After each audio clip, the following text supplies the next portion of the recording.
ಕೇಳು ಕೇಳು ಜಾಣ ಜಾಣ ಸುದ್ದಿಯ ಕೇಳು ಕೇಳು ಕೇಳು ಜಾಣ.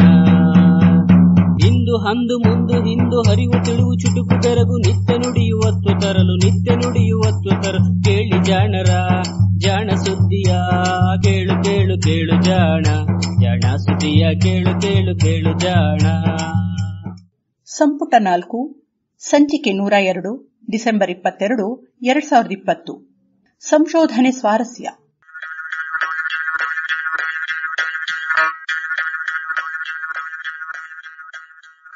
ನೆರವು ಪ್ರಗತಿ ಟ್ರಸ್ಟ್ ಕೋಲಾರ.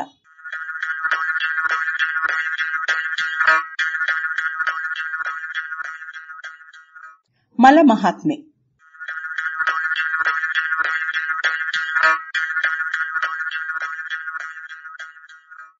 ತಳೆಯಲಾರನೆ ಬೊಮ್ಮ ಬೀಭತ್ಸ ರೂಪಗಳ, ನಲಿಯಲಾರನೆ ತಿಪ್ಪೆ ರೊಚ್ಚು ನಾತದಲ್ಲಿ. ಮಲವೇನೋ ಹೊಲೆಯೇನೋ ಜೀವ ಸಂಬಂಧವಲ, ಮಲಿನದಲ್ಲಿ ನೆನೆ ಶುಚಿಯ ಮಂಕುತಿಮ್ಮ. ಡಿವಿಜಿಯವರು ಮಂಕುತಿಮ್ಮನ ಕಗ್ಗದಲ್ಲಿ ಹೀಗೆ ಹೇಳಿದ್ದಾರೆ: ನಿಸರ್ಗದಲ್ಲಿ ಮಲ ಅಥವಾ ಜೀವಿ ವಸ್ತುಗಳ ತ್ಯಾಜ್ಯದ ಬಗ್ಗೆ ಇದಕ್ಕಿಂತಲೂ ಸೊಗಸಾಗಿ ಹೇಳುವುದು ಕಷ್ಟವೇ. ಅದುವೂ ಬ್ರಹ್ಮನ ಹಲವು ಅವತಾರಗಳಲ್ಲಿ ಒಂದು. ಮಲದ ರೂಪದಲ್ಲಿಯೂ ಬ್ರಹ್ಮ ಇರಬಹುದಲ್ಲವೇ? ಹಾಗಿರುವಾಗ ಮಲ ಹೊಲೆ ಎಂದು ಹಳಿಯುವುದೇಕೆ? ಅದಕ್ಕೂ ಜೀವಕ್ಕೂ ಸಂಬಂಧವಿಲ್ಲ. ಮಲಿನವನ್ನು ಕಂಡಾಗ ಅದರಲ್ಲಿಯೂ ಒಳ್ಳೆಯದನ್ನು ಕಾಣುವ ಮನಸ್ಸು ಇರಲಿ ಎಂದು ಕವಿ ತತ್ವ ನುಡಿದಿದ್ದಾರೆ. ಮಲ ಎನ್ನುವುದು ಸಂಪನ್ಮೂಲಗಳ ಮತ್ತೊಂದು ರೂಪ. ಗೋವಿನ ಹಾಡಿನಲ್ಲಿ ಸಗಣಿಯನ್ನು ಹಾಡಿ ಹೊಗಳಿ ಮಲದ ಮಹಿಮೆಯನ್ನು ಕೊಂಡಾಡಿದ್ದೇವೆ. ಆದರೂ ಸಗಣಿಯಷ್ಟೇ ಗೌರವದಿಂದ ಇತರೆ ಮಲಗಳನ್ನು ನಾವು ಕಾಣುವುದಿಲ್ಲ. ಏನೇ ಇರಲಿ, ನಿಸರ್ಗ ಎಂದರೆ ಕೇವಲ ಮಾನವನಲ್ಲವಲ್ಲ. ಬಹಳಷ್ಟು ಜೀವಿಗಳು ಮಲವನ್ನೂ ಒಂದು ಸಂಪನ್ಮೂಲವನ್ನಾಗಿ ಬಳಸುತ್ತವೆ. ಅಂತಹ 2 ವಿಶೇಷ ಸುದ್ದಿಗಳನ್ನು ಮೊನ್ನೆ proceedings of national academy of sciences ಪತ್ರಿಕೆ ಹಾಗೂ PLOS 1 ಪತ್ರಿಕೆ ಪ್ರಕಟಿಸಿವೆ. ಮಲ ಎಂದರೆ ಗೊತ್ತಲ್ಲ, ನಾವು ಉಂಡು ಅರಗಿಸಿಕೊಂಡ ಮೇಲೆ ಉಳಿಯುವ ಆಹಾರ. ಇದನ್ನು ದೇಹ ಬಳಸಿಕೊಳ್ಳಲಾರದು. ಆದ್ದರಿಂದ ಹೀಗೆ ಅರಗದೆ ಉಳಿದ ಆಹಾರ ದೇಹದಿಂದ ಹೊರಗೆ ಮಲದ ರೂಪದಲ್ಲಿ ಹೋಗುತ್ತದೆ. ನಮ್ಮ ದೇಹದಿಂದ ಹೊರಬಂದ ಮೇಲೆ ಅದನ್ನು ಕಕ್ಕಸ್ಸು ಅಥವಾ ಹೇಲೋ ಅನ್ನುತ್ತೇವೆ. ಗೋವಿನದನ್ನು ಸಗಣಿ ಎಂತಲೂ, ಹಕ್ಕಿಯದನ್ನು ಹಿಕ್ಕೆ ಪಿಕ್ಕೆ ಅಂತಲೂ, ಆನೆಯದನ್ನು ಲದ್ದಿ ಎಂತಲೂ ವೈವಿಧ್ಯಮಯವಾದ ಹೆಸರನ್ನಿಟ್ಟು ಕರೆಯುತ್ತೇವಾದರೂ ಎಲ್ಲವೂ ನಮಗೆ ಅಸಹ್ಯವೇ. ಹಾಗಿದ್ದು ಹಲವು ಜೀವಿಗಳು ಮಲವನ್ನು ಬಳಸುತ್ತವೆ. ಉದಾಹರಣೆಗೆ ಸಗಣಿ, ದುಂಬಿ, ನೊಣಗಳೆಲ್ಲ ಸಗಣಿಯಲ್ಲಿಯೇ ತಮ್ಮ ಮನೆ ಕಟ್ಟುತ್ತವೆ. ಅದರಲ್ಲಿಯೇ ಮೊಟ್ಟೆ ಇಟ್ಟು ಅದೇ ಅವುಗಳ ಮರಿಗಳಿಗೆ ಆಹಾರವಾಗುತ್ತದೆ. ಸಗಣಿ ಬಿಡಿ, ಅದು ವಿಶೇಷ ಮಲ. ಅದಕ್ಕಾಗಿಯೇ ಅದನ್ನು ಹಲವು ವಿಧದಲ್ಲಿ ಬಳಸುತ್ತೇವಲ್ಲ ಎಂದಿರಾ? ಸಗಣಿಯಷ್ಟೇ ಅಲ್ಲ, ಬೇರೆ ಮಲಗಳು ಹಲವು ಉಪಯೋಗಗಳಿಗೆ ಬರುತ್ತವೆ. ಇಂತಹ 2 ಉದಾಹರಣೆಗಳನ್ನು ಈ ಪತ್ರಿಕೆಗಳು ವರದಿ ಮಾಡಿವೆ. Proceedings of national academy of sciences ಪ್ರಕಟಿಸಿರುವ ವರದಿ ಪಾಂಡಾಗಳು ಕುದುರೆಯ ಹೊಲಸನ್ನು ಬಳಸಿಕೊಳ್ಳುವ ವಿಶೇಷ ರೀತಿಯ ಬಗ್ಗೆ ವರದಿ ಮಾಡಿದೆ.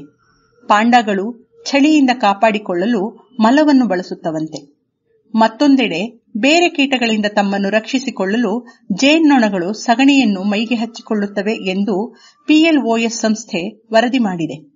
ಪಾಂಡಾಗಳು ಮೈಗೆ ಕುದುರೆ ಲದ್ದಿ ಮೆತ್ತಿಕೊಳ್ಳುವುದು ಬಲು ಸ್ವಾರಸ್ಯಕರ ವಿಷಯಗಳನ್ನು ಬಯಲು ಮಾಡಿದೆ. ಎಂತಹ ಸ್ವಾರಸ್ಯ ಎಂದು ಕುತೂಹಲವಾಯಿತೆ? ಇರಲಿ, ಈ ಪಾಂಡಾ ಬಗ್ಗೆ ಗೊತ್ತಲ್ಲ. ಅದು ಒಂದು ಬಗೆಯ ಕರಡಿ, ಆದರೆ ಬಲು ಮುದ್ದಾದ ಕರಡಿ. ಅದು ಎಷ್ಟು ಮುದ್ದಾಗಿದೆ ಎಂದರೆ ವಿಶ್ವ ವನ್ಯಜೀವಿ ಸಂರಕ್ಷಣಾ ಸಂಸ್ಥೆ ವರ್ಲ್ಡ್ ವೈಡ್ ಫಂಡ್ ಪಾಂಡಾವನ್ನೇ ತನ್ನ ಚಿಹ್ನೆಯನ್ನಾಗಿ ಮಾಡಿಕೊಂಡಿದೆ.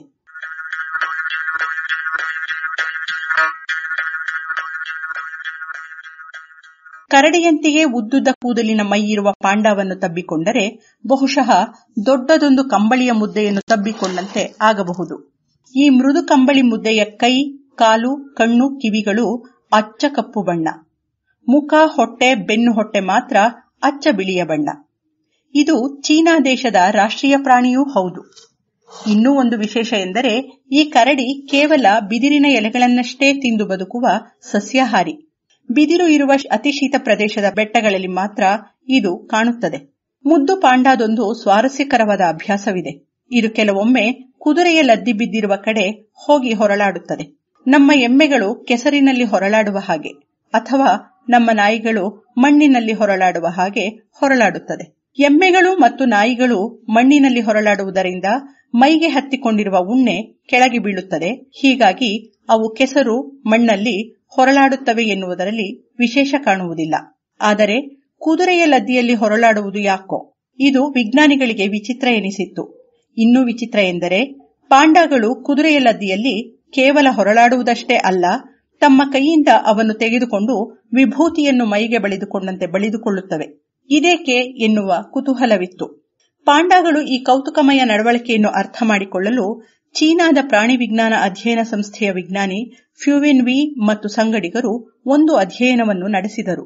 ಚೀನಾದ ಉತ್ತರ ಭಾಗದಲ್ಲಿರುವ ಪಾಂಡಾ ಅಭಯಾರಣ್ಯದಲ್ಲಿ ಅಲೆದಾಡುತ್ತಿದ್ದ ಪಾಂಡಾಗಳ ಮೇಲೆ ನಿಗಾ ಇಟ್ಟರು. ರಾತ್ರಿಯ ಹೊತ್ತು ಚಿತ್ರಗಳನ್ನು ತೆಗೆಯಬಲ್ಲ ಇನ್ಫ್ರಾರೆಡ್ ಕ್ಯಾಮೆರಾಗಳನ್ನು ಕುದುರೆಗಳು ಓಡಾಡಲು ಮಾಡಿದ್ದ ಹಾದಿಯಲ್ಲಿ ಅಲ್ಲಲ್ಲಿ ಇಟ್ಟರು. ಈ ಕ್ಯಾಮೆರಾಗಳು ತಮ್ಮ ಸಮೀಪದಲ್ಲಿ ಏನೇ ಚಲನೆಯಾದರೂ ತಕ್ಷಣವೇ ಚಿತ್ರವನ್ನು ತೆಗೆಯುತ್ತಿದ್ದವು. ಜೊತೆಗೆ ಆ ಕ್ಷಣದಲ್ಲಿನ ವಾತಾವರಣದ ಉಷ್ಣತೆ ಹಾಗೂ ದಿನಾಂಕ ಮತ್ತು ಸಮಯವನ್ನೂ ದಾಖಲಿಸುತ್ತಿದ್ದವು. ಹೀಗೆ ಪಡೆದ ದಾಖಲೆಗಳನ್ನು ಪರಿಶೀಲಿಸಿದಾಗ ಪಾಂಡಾಗಳು ಬಹುತೇಕ ಬಲು ಶೀತವಾಗಿದ್ದ ಸಮಯದಲ್ಲಿಯಷ್ಟೇ ಕುದುರೆಯ ಲದ್ದಿಯಲ್ಲಿ ಹೊರಳಾಡುವುದು ಕಂಡುಬಂದಿತ್ತು. ವಾತಾವರಣದಲ್ಲಿನ ಉಷ್ಣತೆ 10 ಡಿಗ್ರಿಗಿಂತಲೂ ಕಡಿಮೆ ಇದ್ದಾಗ ಹಾಗೂ ಕುದುರೆಯ ಲದ್ದಿ ಬಿಸಿಯಾಗಿದ್ದಾಗ ಪಾಂಡಾಗಳು ಅವುಗಳ ಮೇಲೆ ಹೊರಳಾಡುತ್ತಿದ್ದುವು. ಹಾಗಿದ್ದರೆ ಈ ಲದ್ದಿಯಲ್ಲಿ ಪಾಂಡಾಗಳನ್ನು ಚಳಿಯಿಂದ ಕಾಪಾಡುವಂತಹ ಯಾವುದಾದರೂ ರಾಸಾಯನಿಕ ಇರಬಹುದೋ ಎಂಬ ಗುಮಾನಿಯಿಂದ ಲದ್ದಿಯಿಂದ ಹೊರಸೂಸುವ ವಾಸನೆಯ ವಸ್ತುಗಳನ್ನು ಫ್ಯೂವೆನ್ ವಿ ಪರಿಶೀಲಿಸಿದ್ದಾರೆ. ಇವರ ಅನುಮಾನದ ಪ್ರಕಾರ ಕುದುರೆಯ ಲದ್ದಿಯಲ್ಲಿ ಬೀಟಾ ಕ್ಯಾರಿಯೋಫಿಲ್ಲಿನ್ ಹಾಗೂ ಕ್ಯಾರಿಯೋಫಿಲ್ಲಿನ್ ಆಕ್ಸೈಡ್ ಎನ್ನುವ ರಾಸಾಯನಿಕಗಳು ಇದ್ದುದು ಕಂಡುಬಂದಿತು. ಆಗ ತಾನೇ ಹಾಕಿದ್ದ ಲದ್ದಿಯಲ್ಲಿ ಇದರ ಪ್ರಮಾಣ ಹೆಚ್ಚು ಹಾಗೂ ಅದು ಆವಿಯಾಗುತ್ತಿದ್ದುದು ತಿಳಿಯಿತು. ಹಾಗಿದ್ದರೆ ಈ ಅಂಶಕ್ಕೂ ಪಾಂಡಾಗಳ ನಡವಳಿಕೆಗೂ ಏನಾದರೂ ಸಂಬಂಧವಿದೆಯೇ? ಇದನ್ನು ಪರಿಶೀಲಿಸಿ ಬಿಡೋಣ ಎಂದು ಇವರು ಕ್ಯಾರಿಯೋಫಿಲ್ಲಿನ್ ರಾಸಾಯನಿಕವನ್ನು ಪ್ರತ್ಯೇಕಿಸಿ ಅವನ್ನು ಬಲು ಚಳಿಯಿರುವ ಡಬ್ಬಿಗಳಲ್ಲಿ ಇರಿಸಿದ ಇಲಿಗಳ ಮೇಲೆ ಪ್ರಯೋಗಿಸಿದ್ದಾರೆ.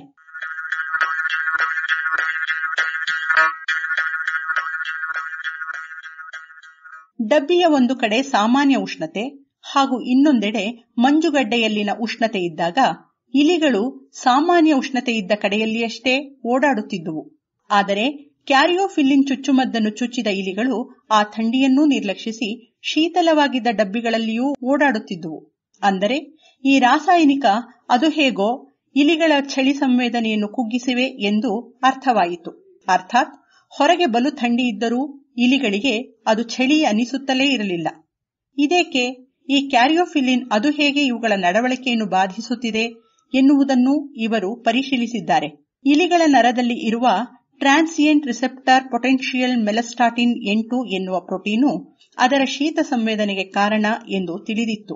ಕ್ಯಾರಿಯೋಫಿಲ್ಲಿನ್ ರಾಸಾಯನಿಕಗಳನ್ನು ಚುಚ್ಚಿದ ಇಲಿಗಳಲ್ಲಿಯೂ ಹಾಗೆಯೇ ಕೇವಲ ಉಪ್ಪು ನೀರನ್ನು ಚುಚ್ಚಿದ ಇಲಿಗಳಲ್ಲಿಯೂ ಈ ಪ್ರೋಟೀನಿನ ಚಟುವಟಿಕೆಯಲ್ಲಿ ವ್ಯತ್ಯಾಸ ಇತ್ತು. ಕ್ಯಾರಿಯೋಫಿಲ್ಲಿನ್ ಚುಚ್ಚಿದ ಇಲಿಗಳಲ್ಲಿ ಇದರ ಚಟುವಟಿಕೆ ಬಹಳ ಕಡಿಮೆ ಇತ್ತು ಹಾಗೂ ಅದು ನೇರವಾಗಿ ಈ ಪ್ರೋಟೀನುಗಳ ಚಟುವಟಿಕೆಯನ್ನಷ್ಟೇ ಅಡ್ಡಗಟ್ಟುತ್ತಿದೆ ಎಂದು ಅರ್ಥವಾಯಿತು. ಕೃಷಿ ಮಾಡಿದ ಜೀವಕೋಶಗಳಲ್ಲಿ ಇವನ್ನು ನೇರವಾಗಿ ಅಳೆದು ತಮ್ಮ ಊಹೆ ನಿಜ ಎನ್ನುವುದನ್ನು ಫ್ಯೂಯೆನ್ ವಿ ತಂಡ ಸ್ಪಷ್ಟಪಡಿಸಿಕೊಂಡಿದೆ. ಹಾಗೆಯೇ ಹುಲ್ಲಿನಿಂದ ಕೃತಕವಾಗಿ ಕುದುರೆಯ ಲದ್ದಿಯಂತಹ ಆಕಾರವನ್ನು ಸೃಷ್ಟಿಸಿ ಅದರ ಮೇಲೆ ಕ್ಯಾರಿಯೋಫಿಲ್ಲಿನ್ ರಾಸಾಯನಿಕವನ್ನು ಸಿಂಪಡಿಸಿ ಪಾಂಡಾಗಳ ಚಲನವಲನಗಳನ್ನು ಗಮನಿಸಿದ್ದಾರೆ. ಹೊರಗೆ ಚಳಿ ಹೆಚ್ಚಾಗಿದ್ದಾಗಷ್ಟೇ ಪಾಂಡಾಗಳು ಇಂತಹ ಕೃತಕ ಲದ್ದಿಯನ್ನು ಮೈಗೆ ಬಳಿದುಕೊಳ್ಳುತ್ತಿದ್ದುವಂತೆ. ಹೀಗೆ ಹಲವು ಪರೀಕ್ಷೆಗಳು ಪಾಂಡಾಗಳ ಈ ಹೊಲಸು ಅಭ್ಯಾಸ ಅವುಗಳಿಗೆ ಶೀತದ ಅನುಭವ ಕಡಿಮೆಯಾಗುವಂತೆ ಮಾಡುತ್ತದೆ ಎನ್ನುವ ತೀರ್ಮಾನಕ್ಕೆ ಫ್ಯೂಯೆನ್ ವಿ ತಂಡ ಬಂದಿದೆ. ಡಿವಿಜಿಯವರು ತಳೆಯಲಾರನೆ ಬೊಮ್ಮ ಭೀಭತ್ಸ ರೂಪಗಳ ನಲಿಯಲಾರನೆ ತಿಪ್ಪೆ ರೊಚ್ಚು ನಾತದಲ್ಲಿ ಎಂದಿದ್ದು ಪಂಡಾಗಳನ್ನು ಕುರಿತಲ್ಲದೇ ಇರಬಹುದು. ಆದರೆ ನಿಸರ್ಗದಲ್ಲಿ ಹೊಲಸು ಎನ್ನುವುದು ಇಲ್ಲವೇ ಇಲ್ಲ ಎನ್ನುವುದಕ್ಕೆ ಇದೂ ಒಂದು ಉದಾಹರಣೆ ಎನ್ನೋಣವೇ. ಈ ಚಳಿಗಾಲದಲ್ಲಿ ನಾವು ಹೀಗೆಯೇ ಲದ್ದಿ ಬಳಿದುಕೊಂಡು ಬೆಚ್ಚಗೆ ಇರುವಂತಿದ್ದರೆ ಎಷ್ಟು ಚೆನ್ನಾಗಿರುತ್ತಿತ್ತು ಎನ್ನುವ ಆಲೋಚನೆ ಏನಾದರೂ ಬಂದಿದ್ದರೆ ಸದ್ಯಕ್ಕೆ ಮರೆತು ಬಿಡಿ. ನಮ್ಮಲ್ಲಿಯೂ ಇದೇ ರೀತಿ ಚಳಿ ಸಂವೇದನೆ ಇದೆಯೋ ಎನ್ನುವುದು ಮೊದಲು ತಿಳಿಯಲಿ. ಏನಂತೀರಿ?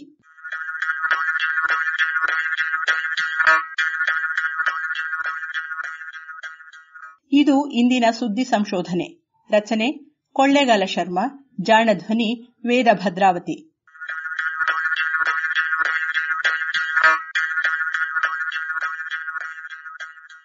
ನೆರವು ಪ್ರಗತಿ ಟ್ರಸ್ಟ್, ಕೋಲಾರ.